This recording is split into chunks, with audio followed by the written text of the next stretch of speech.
Hello, everybody. I'm Jenil Modi. We are three analysts and anchors, and we have between us Varad, who is the CEO of Go Worldwide.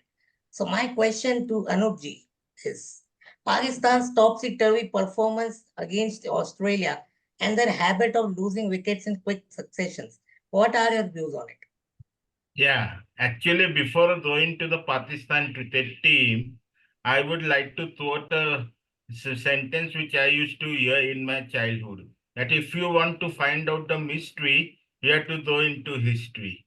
And but for some strange reason, the Pakistan's full performance in Australia the answer lies in their own history. I'll just give a short story for that is in 1999, the famous year where Australia won the World Cup after a dramatic semi-final versus South Africa and then thrashing the then strong Pakistan team under Wasim Akram for bundling them by mere 120 runs in the final and then winning it comfortably.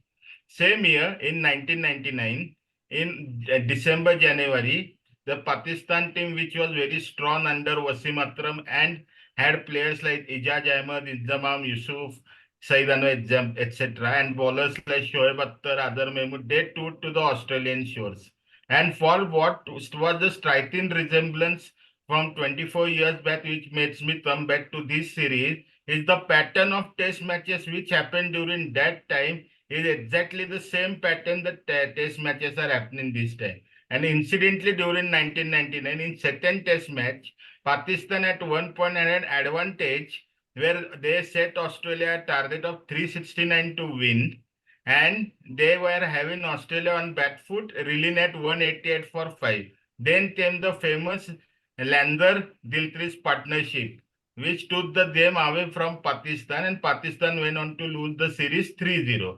Similar pattern got observed in this match as well, as Pakistan had total control of the match when they had Australia to their back, reeling at 17 for 4 in second innings. But then Pakistan let away the game by dropping a simple sitter by Michelle Marsh, who went on to make 96 runs at the MCG, which turned their target to 317. And their Pakistani batter, as we know, anything about 270 is always a pressure for them. They faltered under pressure and went on to lose the match by 79 runs. What does this two test series comparison means? That whatever happens in future has the connection in the past. It's like the passing the lineage of father and predecessors to the son.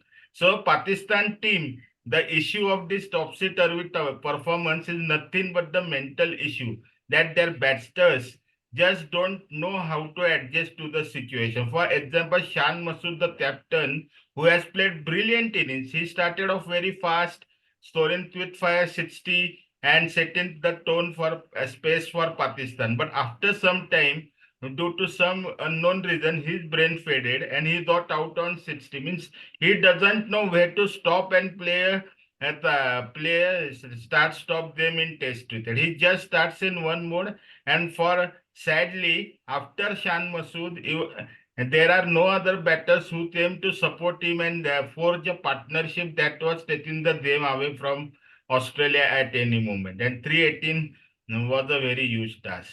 So that's the reason for their topsy-turvy. Their mental issue needs to be eradicated as early as possible.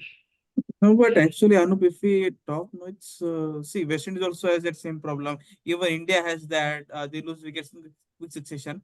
But I would like to hear about you. Like they have the quality, they have got the world class. They had the Sarfaraz Ahmed who has been for more than 7 to 8 years. So they make blunder selections. I mean, Harris is not playing.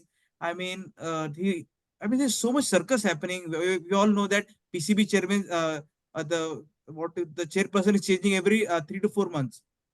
I mean, what is happening? Means Pakistan had such a huge pedigree, and what is now? They are nothing at the moment.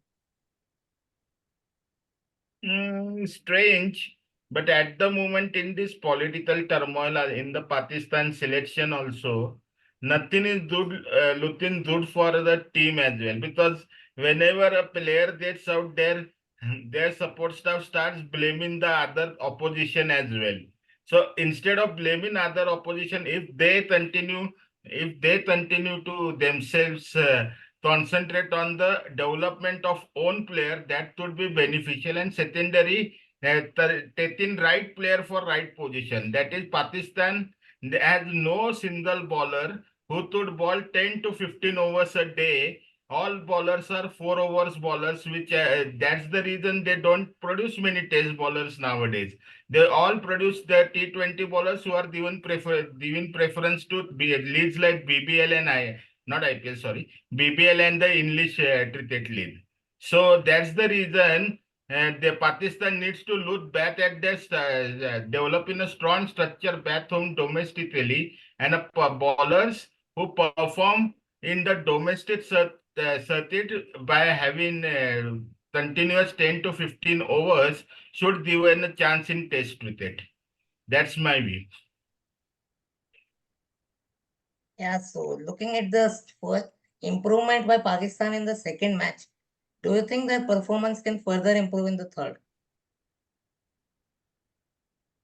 Yeah, Anup, sir? definitely there is scope for improvement in performance, but going by the way the Pakistan has been faltering in the fielding, there will be an humongous effort need to turn the tables. Otherwise, the 3-0 thrashing is on the cards for Pakistan, and nothing can change that, because everyone has to be seen in one motion and idea. And I am not saying that Shan Masood is a bad captain. In fact, he is a very good captain and leading team in one positive direction. But the other players across the circuit needs to support him, because now after 4 failures, there is suddenly a news popping out that Imam ul Haq might be dropped and a left-hander Saim Ayub could be taken in his place. But then again, you have to understand the fact that Siam, though having a first-class experience and has scoring lots of runs, is he equipped to face the Australian bowlers on the green pitch, which is to be provided in Sydney Cricket Ground?